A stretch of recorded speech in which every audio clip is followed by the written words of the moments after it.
আজকে আমরা আমাদের চিচিঙ্গা খেতে যাচ্ছি, চিচিঙ্গা ক্ষেত দেখতে। চিচিঙ্গা ক্ষেত আর ঝিঙ্গা ক্ষেত দেখতে যাচ্ছি আমরা। সামনে দেখা যাইতেছে ছাগল।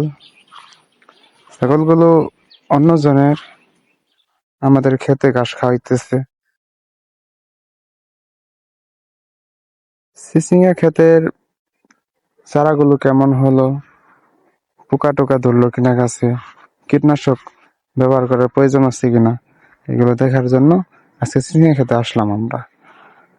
চিচিঙ্গা ক্ষেতের চারাগুলো যে দেখতে পাচ্ছেন, এই যে চিচিঙ্গার চারাগুলো বেশ ভালো বড় হচ্ছে আস্তে আস্তে। সরি, এটা ঝিঙ্গা ক্ষেতের চারা। এটা ঝিঙ্গা ক্ষেতের চারা। সামনে ওই বড় ক্ষেত্রা, মানে জাংলা দেওয়া হয়েছে, ওই ক্ষেত্রে চিচিঙ্গা ক্ষেত। সামনের এই যে এই ক্ষেত্রা, যেটা জাংলা দেওয়া হয়েছে, জাংলা দেওয়া ক্ষেত্রে এটা চিচিঙ্গা ক্ষেত।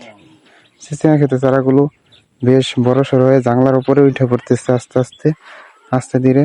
এই চারাগুলো বড় হয়ে চিচিঙ্গা ধরলে তারপরে আপনারা চিচিঙ্গার ভিডিও দেখতে পারবেন আমাদের কাছ থেকে।